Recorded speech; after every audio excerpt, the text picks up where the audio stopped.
ଆଜ୍ଞା ଲାଇଭ୍ ଟିଭିରୁ ଆପଣଙ୍କୁ ସ୍ୱାଗତ କରୁଛି। ଆପଣ ଆସି କେନ୍ଦ୍ରାପଡ଼ାରେ ପହଞ୍ଚନ୍ତି ସଖୀବଟ ଯେ ଗୁପ୍ତ କ୍ଷେତ୍ର ସିଦ୍ଧ ବଲ୍ଲଭୀଙ୍କର ସେଇ ପୀଠରେ ଆଜି ଆପଣ ପହଞ୍ଚନ୍ତି। ଭଜନ ସମାରୋହ କାର୍ଯ୍ୟକ୍ରମ ରହିଛି, ଯଜ୍ଞ ଚାଲିଛି ମଧ୍ୟ ଆପଣ ଆଜି କାର୍ଯ୍ୟକ୍ରମରେ ଯୋଗ ଦେଉଛନ୍ତି। କେମିତି ଲାଗୁଛି କେନ୍ଦ୍ରାପଡ଼ାର ଅନୁଭୂତି? जय जगन्नाथ। ମୁଁ ଆପଣମାନଙ୍କର କଣ୍ଠଶିଳ୍ପୀ ରବୀନ୍ଦ୍ର ମହାପାତ୍ର। ଯଦି କିଛି ଗାଉଥାଏ, ଯଦି କିଛି କହୁଥାଏ, ଯଦି ଭାବର ଭଜନକୁ ଭଲ ପାଉଥାଏ, ମୋ ମହାପ୍ରଭୁଙ୍କ ପାଇଁ କିଛି ଟିକେ କୃପା କରିଛନ୍ତି ବୋଲି, କିଛି ଟିକେ ଆଶୀର୍ବାଦ କରିଛନ୍ତି ବୋଲି ଟିକେ ଗାଇବା ଚେଷ୍ଟା ଆମେ କରୁଛେ। କଥା ହେଉଛି ଆଜିର ଭଜନ ପ୍ରୋଗ୍ରାମ କେନ୍ଦ୍ରାପଡ଼ାର ସଖୀବଟ, ଯାହାକୁ ଗୁପ୍ତ କ୍ଷେତ୍ର ମଧ୍ୟ କୁହାଯାଏ।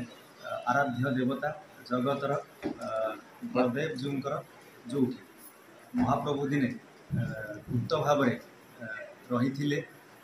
ମୋଗଲ ମାନେ ଯେତେବେଳେ ଆକ୍ରମଣ କରିଥିଲେ ହିନ୍ଦୁ ଦେବଦେବୀଙ୍କ ମନ୍ଦିର ଉପରେ, ସେତେବେଳେ ମହାପ୍ରଭୁ ଏଇ ସଖୀବଟରେ ଗୁପ୍ତ ଭାବରେ ତାଙ୍କର ଲୀଳା ପ୍ରକାଶ କରିଥିଲେ।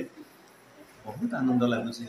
ଏମିତି ଜାଗା, ଏମିତି ପୁଣ୍ୟ କ୍ଷେତ୍ର ଆମର ଟିକେ ଭାଗ୍ୟରେ ଥିଲା। ଏଠି ଏ ମାଟି ପାଣି ପବନରେ ଟିକେ ନିଜକୁ ସାମିଲ ଆପଣ କରିବା। ଆଗରୁ ମଧ୍ୟ ବହୁତ ଥର ଆସିଛନ୍ତି କେନ୍ଦ୍ରାପଡ଼ା, କିନ୍ତୁ ଆଜିର ଯେଉଁ ଅନୁଭୂତି ନିଆରା ନିଶ୍ଚିନ୍ତ ଥିବ। ଆସିଛି କ'ଣ କହିବେ? କେନ୍ଦ୍ରାପଡ଼ା ଅନେକ ପ୍ରୋଗ୍ରାମରେ ଆସିଛି। ଇଚ୍ଛାପୁର ମହାପ୍ରଭୁଙ୍କର ଯେଉଁ ମନ୍ଦିର ଅଛି, ବଳଦେବ ଜୀଉଙ୍କର ଯେଉଁ ମନ୍ଦିର ଅଛି, ସେଠିକି 2-3 ଥର ପ୍ରୋଗ୍ରାମରେ ମଧ୍ୟ ଆସିଛି। ଏଠିକି ପ୍ରଥମ ଥର ହେଲେ ମଧ୍ୟ ନିଆରା ଲାଗୁଛି। ମହାପ୍ରଭୁଙ୍କର ଆଶୀର୍ବାଦର ବାସ୍ନା ଏଠି ଏତେ କୃପା କରିଛନ୍ତି ମହାପ୍ରଭୁ। ସେଇଥିପାଇଁ ଟିକେ କୃପା କଲେ ବୋଲି ଆଜିର ଭଜନ ପ୍ରୋଗ୍ରାମରେ ମଞ୍ଚରେ ମହାପ୍ରଭୁଙ୍କୁ ଆଉ ଟିକେ ହାତ ଯୋଡ଼ୁଥିବା କହୁଥିବା, ମହାପ୍ରଭୁ ଯୁଆଡ଼େ ଗଲେ ମଧ୍ୟ ଆପଣ ଆମ ସାଥିରେ ଟିକେ ଥାଆନ୍ତୁ, ଆଶୀର୍ବାଦ ଟିକେ କରୁଥାନ୍ତୁ, ଏମିତି ଭାବର ଭଜନ ବୋଲେଇବା ପାଇଁ ସାହସ ଦେଉଥାନ୍ତୁ ମୋ ମହାପ୍ରଭୁ।